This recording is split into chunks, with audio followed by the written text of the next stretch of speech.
ایک دور مکی ہے اور ایک دور مدنی ہے، یعنی وہ دور کہ جس میں آپ صلی اللہ علیہ وسلم مکہ مکرمہ میں رہائش پذیر تھے، وہ مکی دور ہے، اور وہ 53 سالہ دور ہے آپ کی حیات طیبہ کا، جس میں سے نبوت کے 13 سال ہیں اور عام آپ کی زندگی کے 40 سال۔ پھر آپ صلی اللہ علیہ وسلم نے ہجرت فرمائی اور آپ مدینہ منورہ تشریف لے گئے، وہاں پر آپ نے اپنی حیات ظاہریہ کے 10 سال گزارے، ظاہری حیات کے آپ نے 10 سال گزارے۔ یوں تو یہ بات ذہن نشین فرما لیجیے، انبیاء اپنی قبروں میں زندہ ہوتے ہیں، لیکن دنیاوی زندگی کی بات ہم کر رہے ہیں کہ دنیاوی اعتبار سے آپ صلی اللہ علیہ وسلم نے 10 سال مدینہ منورہ میں گزارے ظاہری اعتبار سے۔ تو اب دو ادوار بن گئے، ایک مکی اور ایک مدنی۔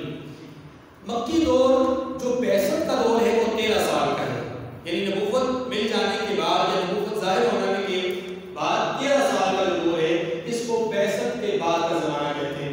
تو اس بعثت کے بعد کے زمانے میں آپ صلی اللہ علیہ وسلم پر جو صورتیں نازل ہوئیں وہ صورتیں مکی ہیں، جو صورتیں اس دوران نازل ہوئیں وہ کیا ہے؟ مکی ہیں، اگرچہ ان کی ایک دو آیات ایسی بھی ہوں جو کہ مدینہ منورہ میں نازل ہوئی ہوں ان صورتوں کی، تو تب بھی وہ صورتیں مکی ہی کہلائیں گی، اس لیے کہ ان کا اکثریتی حصہ مکہ مکرمہ میں نازل ہوا۔ بات سمجھ؟ پھر آپ جب ہجرت فرما کر مدینہ منورہ تشریف لے گئے تو اب جتنی بھی صورتیں نازل ہوئیں وہ ساری کی ساری مدنی ہیں، اور ان میں سے کچھ آیات وہ بھی ہوں جو غزوہ تبوک کے موقع پر، تبوک کے مقام پر نازل ہوئی ہوں، یا وہ آیات بھی اس کا حصہ ہیں کہ جو کہ حجۃ الوداع کے موقع پر مکہ مکرمہ میں نازل ہوئی ہیں، لیکن وہ بھی مدنی ہی کہلائیں گی، کیونکہ وہ دور مدنی کا، یعنی آپ صلی اللہ علیہ وسلم کی حیات طیبہ کا مدنی دور تھا، اس میں وہ صورتیں نازل ہوئی، اس لیے وہ مدنی کہلائے گی۔ تو سورہ بقرہ مدنی صورتوں میں سے ایک صورت ہے کہ جو کہ مدینہ منورہ میں نازل ہوئی اور قرآن پاک کی سب سے طویل صورت ہے۔ اس کے حوالے سے مزید گفتگو ہم پچھلے درس میں کر چکے ہیں۔ تیسری بات، اب ترجمے کی طرف آتے ہیں تو الف لام میم یہ ایک لفظ ہے جس کو ہم نے پڑھا، اس کے اندر 3 حروف ہیں، الف لام اور میم۔ قرآن مجید کی تلاوت کے حوالے سے یہ فضیلت ہمارے ذہن میں ہونی چاہیے کہ قرآن مجید کی تلاوت کے حوالے سے رحمت عالم صلی اللہ علیہ وسلم نے ارشاد فرمایا، جو شخص قرآن مجید کا ایک حرف پڑھتا ہے اس کے لیے 10 نیکیاں لکھ دی جاتی ہیں، 10 گناہ معاف کر دیے جاتے ہیں اور 10 درجات بلند کر دیے جاتے ہیں۔ صحابی رسول کہتے ہیں کہ میں یہ نہیں کہتا کہ الف لام میم ایک حرف ہے، بلکہ یہ 3 حروف ہیں۔ یہ کیا ہے؟ گویا اس لفظ کے پڑھنے سے 30 نیکیاں ملتی ہیں، 30 گناہ معاف ہوتے ہیں اور 30 درجات بلند ہوتے ہیں۔ اب یہ جو لفظ ہمارے سامنے آیا، اس لفظ کا معنی کیا ہے؟ تو اس کو سمجھنے سے پہلے آپ تھوڑا سا یہ سمجھیے گا، چونکہ یہ چیزیں بار بار آنی ہیں اس لیے وضاحت ضروری ہے۔ قرآن مجید کی آیات 3 طرح کی ہیں، قرآن مجید کی آیات 3 طرح کی ہیں۔ ویسے تو لوگ کہہ دیتے ہیں نا جی کہ قرآن پاک بہت آسان ہے، ہر بندہ سمجھ سکتا ہے، کسی سے پڑھنے کی ضرورت کیا ہے، کسی سے جاننے کی ضرورت کیا ہے۔ اس لفظ کا معنی کون بتائے گا؟ ابھی آپ کے سامنے وضاحت آ جاتی ہے تو آپ کو بھی اندازہ ہو جائے گا کہ واقعی ضروری نہیں ہے سارا قرآن پاک کوئی انسان کہنے سے سمجھ جائے۔ ہاں، کچھ آیات کا مطلب بڑی آسانی سے اکیلے بندہ سمجھ سکتا ہے، اس کو کسی سے پوچھنے کی ضرورت نہیں ہے۔ جیسے مثال کے طور پر للہ ما فی السماوات و ما فی الارض، ہر چیز اللہ کے لیے ہے، ہر چیز اللہ کے لیے، اس میں انسان بھی ہیں، جانور بھی ہیں، نباتات بھی ہیں، جمادات بھی ہیں، حیوانات بھی ہیں، شجرات بھی ہیں، حجرات بھی ہیں، یعنی زمین والے بھی ہیں، آسمان والے بھی ہیں، تحت السماء بھی ہیں، اور فوق السماء بھی ہیں، تحت الارض بھی ہیں، فوق الارض بھی ہیں، حشرات بھی ہیں، یعنی سب کچھ اس کے اندر آ جاتا ہے۔ اس میں کوئی بات کسی سے پوچھنے کی ضرورت نہیں کہ کون کون سی چیزیں اللہ کے لیے ہیں، کون سی چیزیں اللہ، سب کچھ اللہ کے لیے ہے، ٹھیک ہے۔ لیکن یہ بات ذہن میں رشید فرما لیجیے کہ ساری آیات اس طرح آسان نہیں ہے، اس لیے یہ جاننا ضروری ہے کہ آیات کی 3 قسمیں ہیں۔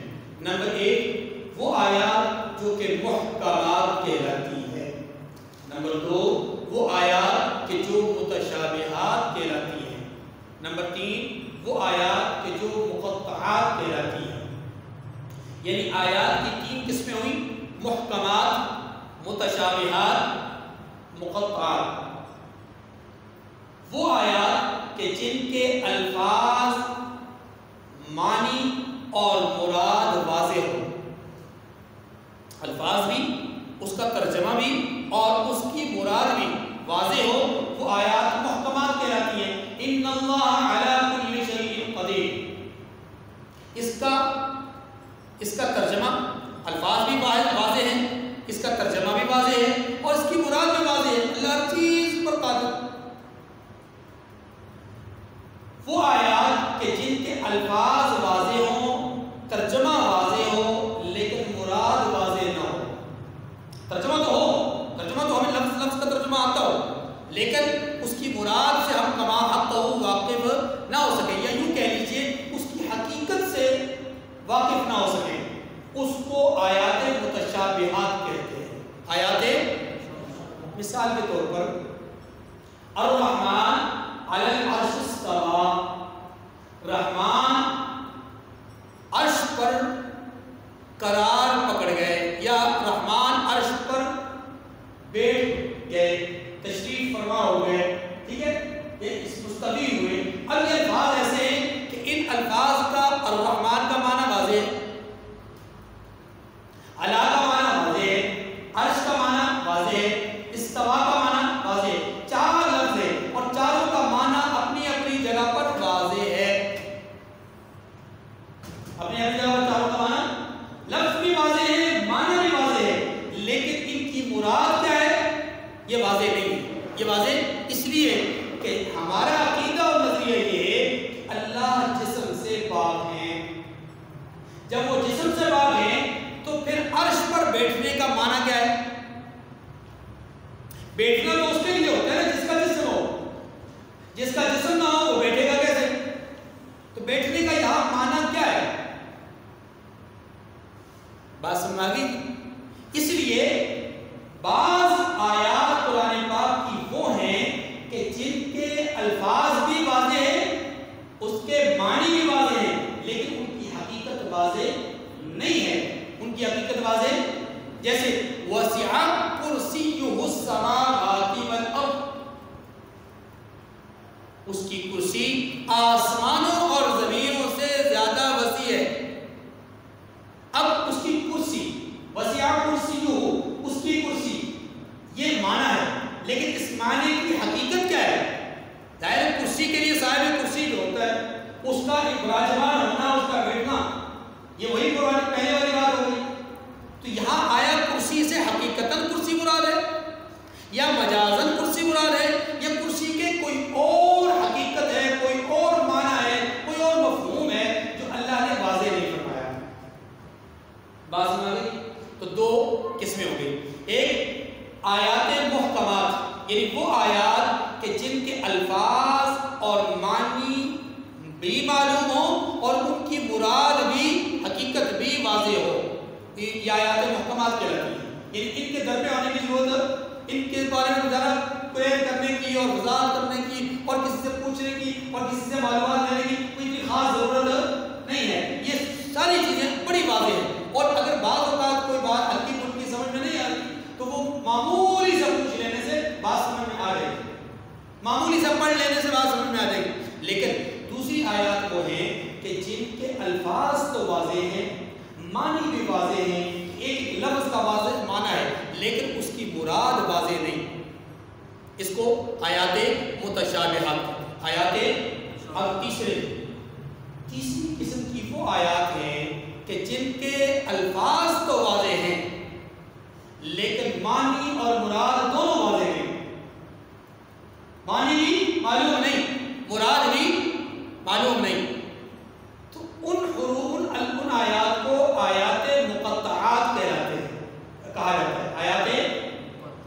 یہ قرآن مجید کی تقریباً 29 صورتیں ایسی ہیں، 29 صورتیں ایسی ہیں کہ جن کے شروع میں حروف مقطعات، جن کے شروع میں الف لام میم صاد قاف نون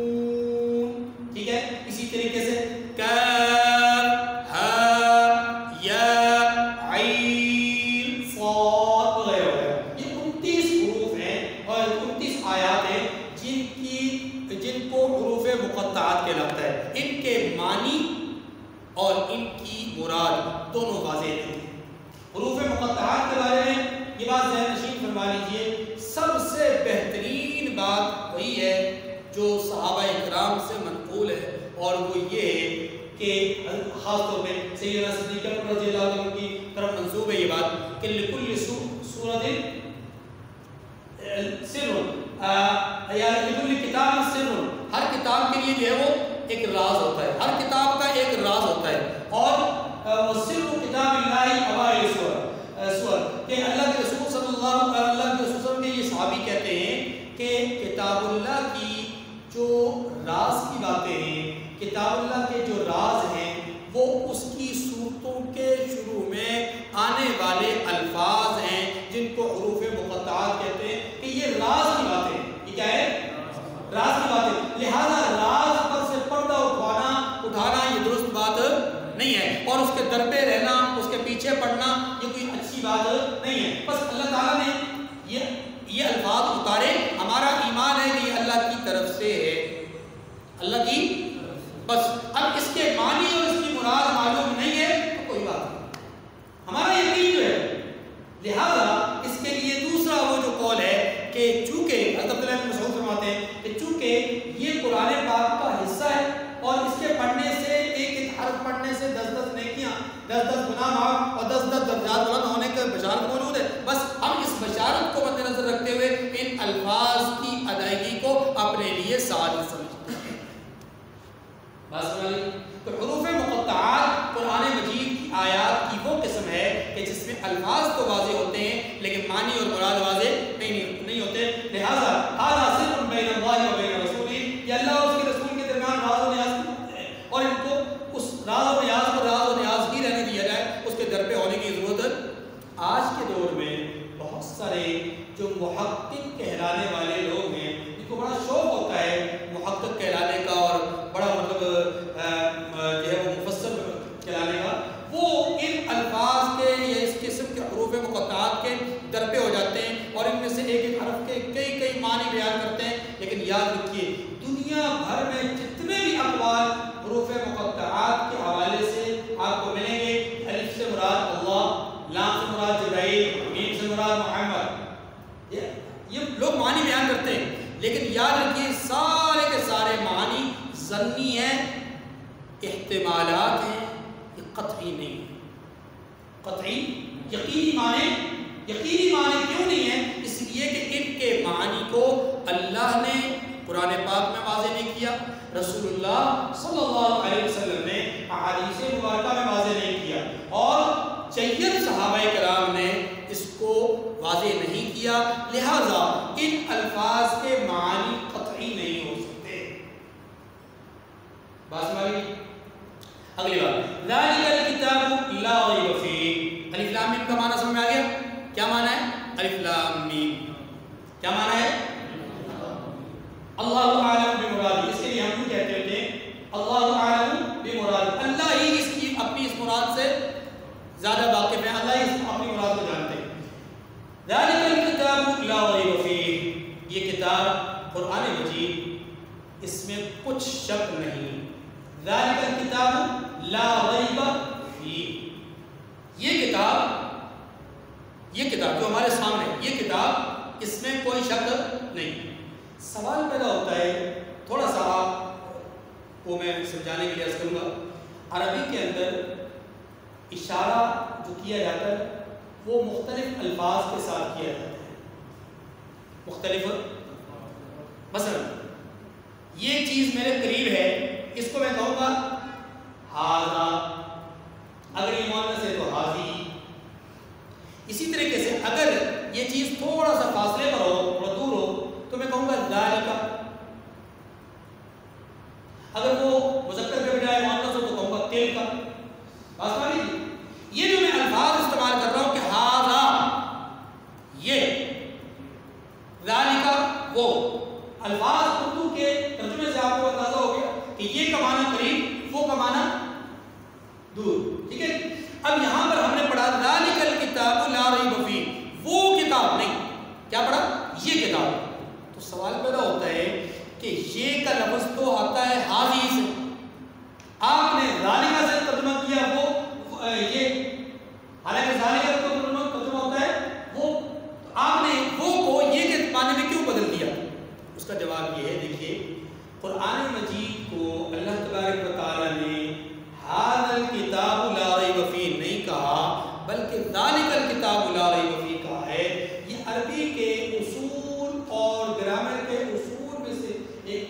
یہ کہ بعض اوقات کسی بات کی، کسی چیز کی اہمیت کو، افادیت کو اور اس کی عظمت شان کو اجاگر کرنے کے لیے اس کے قرب کو بہت سے تعبیر کیا جاتا ہے، یعنی اس کے قریب ہونے کے باوجود اس کو دور کے الفاظ سے تعبیر کیا جاتا ہے اس کی عظمت شان کی وجہ سے۔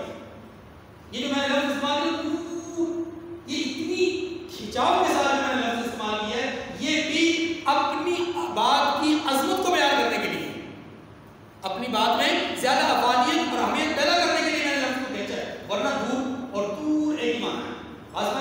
ایسے ہی یاد رکھیے کہ قرآن مجید کے بارے میں جب اللہ تبارک و تعالیٰ نے یوں ارشاد فرمایا کہ ھذا الکتاب لا ریب فیہ نہیں بلکہ ذالک الکتاب لا ریب فیہ، تو اس کا مطلب یہ کہ یہ قرآن بڑی سعادت اور بڑی عظمت اور بڑی شان والی کتاب ہے۔ کیوں ذالک کہا؟ اس لیے بھی کہا دوسری وجہ کہ قرآن مجید کے متعلق ہم نے اس سے پہلے ایک دعا کی، کیا اہدنا الصراط المستقیم، وہ پچھلی صورت میں اہدنا الصراط المستقیم، اے اللہ سیدھے راستے پر چلا۔ اب اللہ تعالیٰ نے اس دعا کی طرف اشارہ کیا، وہ جو تم نے دعا کی تھی نا وہ یہ کتاب ہے لا ریب فیہ، جس میں کوئی شک نہیں ہے، ھدی للمتقین، یہ متقین کے لیے۔ اچھا ایک وجہ اور بھی ہے، اور وہ وجہ یہ ہے، شاید وہ بات آپ کو زیادہ آسانی سے سمجھ میں آ سکے کہ تورات میں، زبور میں، انجیل میں اللہ تبارک و تعالیٰ نے قرآن مجید فرقان حمید کے حوالے سے اوصاف، علامات، نشانیاں بتلائیں۔ میرے آخری نبی تشریف لائیں گے، ان کو میں کتاب دوں گا، وہ کتاب پچھلی کتابوں کی تصدیق کریں گے وغیرہ وغیرہ، ٹھیک ہے؟ یہ ساری تفصیلات انجیل، تورات، زبور میں موجود ہیں۔ اللہ تبارک و تعالیٰ نے ان کتابوں کی ان عبارات کی طرف اشارہ کرتے ہوئے کہا کہ وہ جو علامات وہاں لکھی ہوئی تھی، وہ جو اشارات انجیل میں موجود تھے، وہ جو نشانیاں زبور میں موجود تھی، وہ جو بحث ہم نے تورات میں کی تھی، وہ جس کتاب کے بارے میں تھی نا وہ کتاب یہ ہے، وہ کتاب یہ ہے، ٹھیک ہے؟ تو اب ذالکہ وہ جو دور کے معنی میں ہے اصل میں ان کی طرف اشارہ کرنے کے لیے، یا پھر اہدنا الصراط المستقیم کی طرف اشارہ کرنے کے لیے، یا پھر اس کی اپنی عظمت اور شان کو بیان کرنے کے لیے ہے کہ قریب ہونے کے باوجود بھی دور کے معنی میں اس کو بیان کیا گیا۔ ذالک الکتاب لا ریب فیہ، یہ کتاب قرآن مجید، اس میں کچھ شک نہیں۔ دوسری بات یہاں پر اسی جملے کے حوالے سے کہ قرآن مجید میں کچھ شک نہیں، اللہ کہتے ہیں قرآن پاک میں کوئی شک نہیں ہے، حالانکہ شک کرنے والوں نے شک تو کیا ہے۔ اللہ کہتے ہیں شک کوئی نہیں، ابو جہل کو تو شک تھا، ابو لہب کو تو شک تھا، عتبہ عتیبہ مشرکین مکہ اور بہت سارے یہودی مدینہ کو اور بہت سارے نصارہ کو، خاص طور پر مشرکین مکہ کو اور بعد میں آنے والے بہت سارے کافروں کو قرآن پاک میں شک رہا ہے۔ آج بھی موجود ہے بہت سارے لوگوں کو کس بات میں شک ہے کہ یہ اللہ کا کلام ہے، یہ محمد صلی اللہ علیہ وسلم کا اپنا فرمان ہے، یہ لوگوں کا بنایا ہوا، مخلوق کا بنایا ہوا کلام ہے، یہ خالق کا کلام ہے۔ لوگوں کو شک کرتے ہیں لوگ، تو اللہ تو کہتے ہیں شک نہیں ہے، جبکہ حقیقت یہ ہے کہ لوگ شک کرتے ہیں۔ تو سوال تو بنتا ہے نا جی، اللہ کچھ اور بات کر رہے ہیں، لوگ کچھ اور کر رہے ہیں، تو پھر اس کا جواب یہ ہے، دیکھیے یہ بات درست ہے، اللہ تعالیٰ نے جو فرمایا وہی سچ ہے، لیکن اب وہ لوگوں کا کیا کیا ہے، اس کا جواب یہ ہے کہ دیکھیں شک دو طرح کا ہوتا ہے۔ شک نمبر ایک، اس چیز کا یا اس چیز کے بارے میں کہ جس کے بارے میں شک کیا جائے، اس چیز کے اندر بذات تو خود شک ہے۔ ایک تو شک کی وجہ یہ ہوتی ہے، اور دوسری شک کی یہ وجہ ہوتی ہے کہ چیز میں شک تو نہیں ہے، لیکن جس نے شک کیا ہے اس کے دماغ کا فضول ہے، اس کے ذہن کا فضول ہے۔ دیکھیے دو اور دو کتنے ہوتے ہیں؟ اب اگر کوئی کہے کہ نہیں 2 اور 2 6 ہوتے ہیں، تو اب 2 اور 2 کے ضابطے میں شک ہے یا اس کے ذہن میں شک ہے؟ حالانکہ شک تو اس نے کر دیا، بدیہی بات ہے، واضح بات ہے کہ 2 اور 2 4 ہوتے ہیں، اس میں شک والی بات ہی کوئی نہیں، لیکن ایک آدمی کو شک پیدا ہو گیا کہ 2 اور 2 6 ہوتے ہیں یا 2 اور 2 5 ہوتے ہیں، وہ نہیں سمجھ پا رہا آپ کی بات کو، نہیں مان رہا آپ کی بات کو، نہیں تسلیم کرتا آپ کی بات کو، تو ساری دنیا کیا کہے گی؟ قاعدہ ٹھیک ہے، ضابطہ ٹھیک ہے کہ 2 اور 2 4 ہی ہوتے ہیں، لیکن جس نے شک ذہن کا قاعدہ اپنی جگہ پر درست ہے، قانون اپنی جگہ پر درست ہے۔ ذالک الکتاب لا ریب فیہ، یہ کتاب اس میں کچھ شک نہیں، یعنی اس کے کلام اللہ